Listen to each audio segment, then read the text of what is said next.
Assalamualaikum warahmatullahi wabarakatuh. Salam sejahtera untuk kita semua. Perkenalkan, saya Gevira Nur Fatimah dengan NPM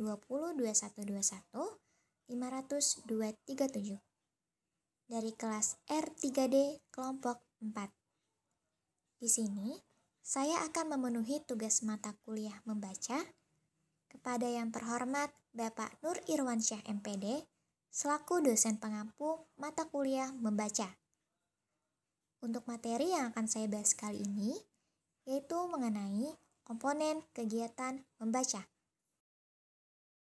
Di dalam komponen kegiatan membaca, di sini saya akan membahas dua materi. Yang pertama, yaitu mengenai proses membaca, dan yang kedua, yaitu mengenai produk membaca. Baik, untuk pembahasan yang pertama ini, yaitu mengenai proses membaca. Menurut Burns dan kawan-kawan, tahun 1997 halaman 7, membaca merupakan proses yang kompleks. Proses ini melibatkan sejumlah kegiatan fisik dan mental. Proses membaca terdiri atas 9 aspek, yaitu sensori, perseptual, urutan, pengalaman, pikiran, pembelajaran asosiasi, sikap, dan yang terakhir, gagasan. Proses membaca dimulai dengan sensori virtual yang diperoleh melalui pengungkapan simbol-simbol grafis melalui indera penglihatan. Anak-anak belajar membedakan secara visual di antara simbol-simbol grafis, baik itu berupa huruf ataupun kata yang digunakan untuk merepresentasikan bahasa lisan. Masuk ke dalam tindakan perseptual. Aktivitas mengenal suatu kata sampai pada suatu makna berdasarkan pengalaman yang lalu. Kegiatan persepsi melibatkan kesan sensori yang masuk ke otak. Menurut Burns dan kawan-kawan, tahun 1996, ketika seseorang membaca, otak-otak menerima gambaran kata-kata, kemudian mengungkapkannya dari halaman cetak berdasarkan pengalaman pembaca sebelumnya dengan objek, gagasan, atau emosi yang dipresentasikan oleh suatu kelas. Pembaca mengenali rangkaian simbol-simbol tertulis, baik yang berupa kata, frasa, maupun kalimat. Kemudian pembaca memberi makna dengan menginterpretasikan teks yang dibacanya. Pembaca satu dengan lainnya dalam memproses suatu teks mungkin saja tidak sama. Walaupun membaca teks yang sama, mungkin mereka memberikan makna yang berbeda. Aspek urutan dalam proses secara linear yang umumnya tampil pada satu halaman dari kiri ke kanan atau dari atas ke bawah. Pengalaman merupakan aspek penting dalam proses membaca. Anak-anak yang memiliki pengalaman yang banyak akan mempunyai kesempatan yang lebih luas dalam mengembangkan pemahaman kosakata dan konsep yang mereka hadapi dalam membaca, dibandingkan dengan anak-anak yang mempunyai pengalaman terbatas. Oleh sebab itu, guru atau orang tua sebaiknya memberikan pengalaman langsung ataupun tidak langsung kepada anak-anak. Misalnya, seperti pengalaman tentang tempat, benda, dan proses yang dideskripsikan dalam materi bacaan, sehingga materi bacaan akan lebih mudah mereka serap. Pengalaman konkret atau pengalaman langsung dan pengalaman tidak langsung akan meningkatkan perkembangan konseptual anak. Namun, pengalaman langsung lebih efektif daripada pengalaman tidak langsung.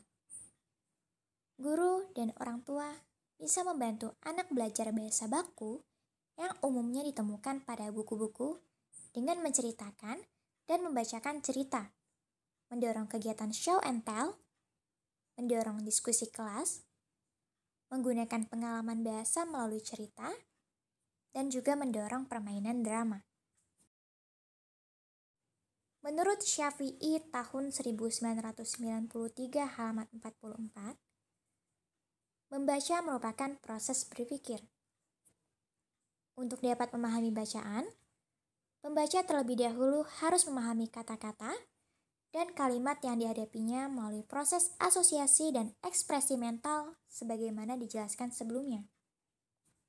Kemudian, ia membuat simpulan dengan menghubungkan isi preposisi yang terdapat dalam materi bacaan.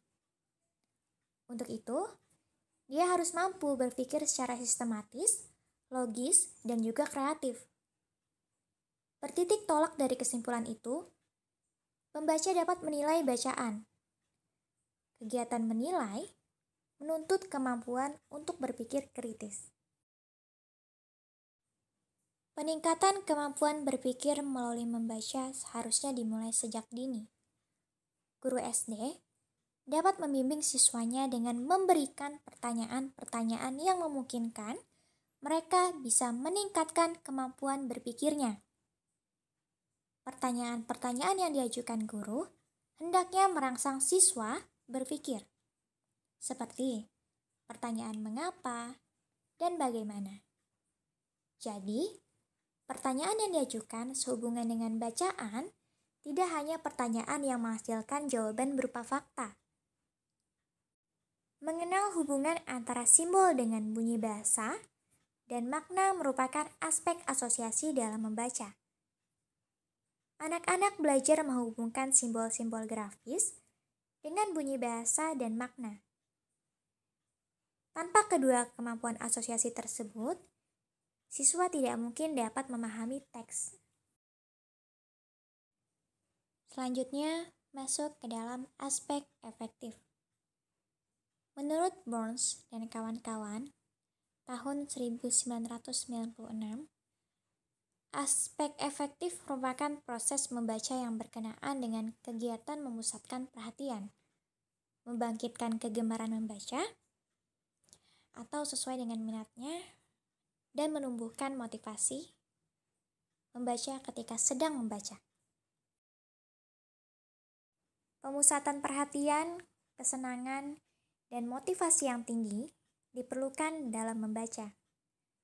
Anak-anak SD seharusnya terlatih memusatkan perhatiannya pada bahan bacaan yang dibacanya. Guru SD bisa melatih siswanya terbiasa memusatkan perhatiannya dengan memberikan bacaan yang menjadi minat mereka. Tanpa perhatian yang penuh, ketika membaca siswa sulit mendapatkan sesuatu dari bacaan. Motivasi dan kesenangan membaca sangat membantu siswa untuk memusatkan perhatian pada bacaan. Masuk ke dalam aspek gagasan. Aspek gagasan dimulai dengan penggunaan sensori dan perseptual dengan latar belakang pengalaman dan tanggapan afektif, serta membangun makna teks yang dibacanya secara pribadi. Makna dibangun berdasarkan pada teks yang dibacanya, tetapi tidak seluruhnya ditemui dalam teks. Lalu teks tersebut ditransformasikan oleh pembaca dari informasi yang diambil dari teks pembaca dengan latar belakang pengalaman yang berbeda. Dan reaksi afektif yang berbeda akan menghasilkan makna yang berbeda dari teks yang sama. Masih berkaitan dengan proses membaca, menurut Hardja Sujana tahun 1986 halaman 34 dan Fletch tahun 1955, menurut beberapa ahli, ada beberapa model pemahaman proses membaca. Di antaranya, model bottom up, top down, dan model interaktif. Model bottom up menganggap bahwa pemahaman proses membaca sebagai proses decoding, yaitu menerjemahkan simbol-simbol tulis menjadi simbol-simbol bunyi. Membaca berarti mencari makna yang ada dalam kombinasi huruf-huruf tertentu. Begitu juga, menurut pendapat Fletch dalam Hardja Sujana tahun 1986 halaman 34, bahwa membaca sebagai kegiatan yang mengembangkan kebiasaan-kebiasaan merespon seperangkat pola yang terdiri atas lambang-lambang grafis. Pendapat-pendapat di atas ternyata ditentang oleh Goodman dalam Jokes tahun 1998 halaman 270 yang menyatakan bahwa membaca sebagai proses interaksi yang menyangkut sebuah transaksi antara teks dan pembaca. Pembaca yang sudah lancar pada umumnya meramalkan apa yang dibacanya dan kemudian menguatkan atau menolak ramalannya itu berdasarkan apa yang terdapat dalam bacaan. Membaca seperti itu disebut juga dengan model top-down. Kedua pendapat yang menyatakan model bottom-up dan model top-down akhirnya dipersatukan oleh Rumelhart dengan nama model interaktif.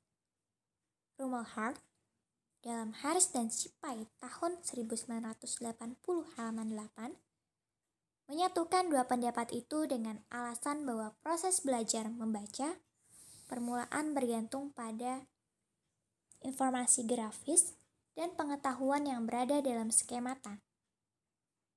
Membaca merupakan suatu proses menyusun makna melalui interaksi dinamis di antara pengetahuan pembaca yang telah ada dan informasi itu telah dinyatakan oleh bahasa lisan dan konteks situasi pembaca. Masuk ke dalam materi yang kedua, yaitu mengenai produk membaca. Produk membaca merupakan komunikasi dari pemikiran dan emosi antara penulis dan pembaca. Komunikasi juga bisa terjadi dari konstruksi pembaca melalui integrasi pengetahuan yang telah dimiliki pembaca dengan informasi yang disajikan dalam teks. Komunikasi dalam membaca tergantung pada pemahaman yang dipengaruhi oleh seluruh aspek proses membaca.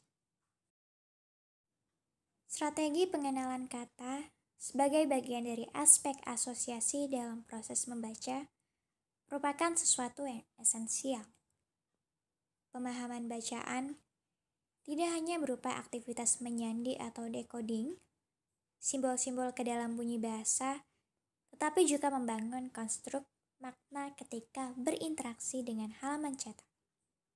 Pemahaman terhadap bacaan sangat bergantung pada semua aspek yang terlibat dalam proses membaca. Di samping kemampuan yang dituntut dalam melaksanakan kegiatan berbagai aspek proses membaca pun harus dipenuhi oleh pembaca. Aspek kesembilan atau aspek gagasan akan diperoleh apabila aspek-aspek proses membaca yang lain telah bekerja secara harmonis.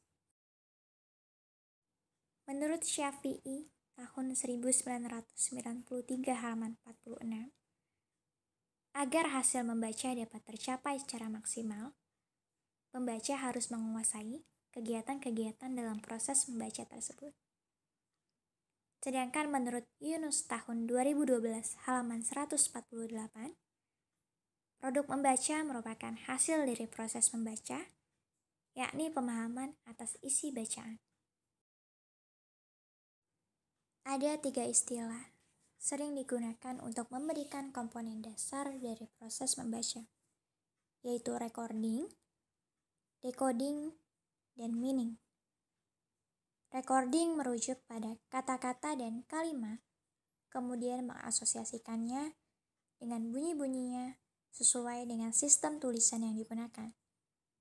Sedangkan proses decoding atau penyandian merujuk pada proses penerjemahan rangkaian grafis ke dalam kata-kata. Proses recording dan decoding bisa berlangsung pada kelas-kelas awal, yaitu SD kelas 1, 2, dan 3, yang dikenal dengan istilah membaca permulaan. Baik, sekian pemaparan yang dapat saya sampaikan mengenai materi komponen kegiatan membaca, yaitu yang dimana melingkupi proses membaca dan produk membaca. Untuk kesimpulannya, membaca merupakan proses berpikir untuk dapat memahami bacaan. Pembaca terlebih dahulu harus memahami kata-kata dan kalimat yang dihadapinya melalui proses asosiasi dan ekspresi mental sebagaimana dijelaskan sebelumnya. Proses membaca sangat kompleks dan rumit karena melibatkan beberapa aktivitas, baik itu berupa kegiatan fisik maupun kegiatan mental. Proses membaca terdiri atas 9 aspek, sedangkan untuk produk membaca merupakan hasil dari proses membaca, yakni pemahaman atas isi bacaan, yang dimana ada 3 istilah yang sering digunakan untuk memberikan komponen dasar dari proses membaca, yaitu recording, decoding, dan meaning. Terima kasih semuanya. Sekian pemaparan yang dapat saya sampaikan mengenai komponen kegiatan membaca. Sebelumnya, mohon maaf apabila ada salah kata dalam pengucapan. Kurang lebihnya mohon maaf sebesar-besarnya. Wabillahi taufiq wal hidayah. Wassalamualaikum warahmatullahi wabarakatuh.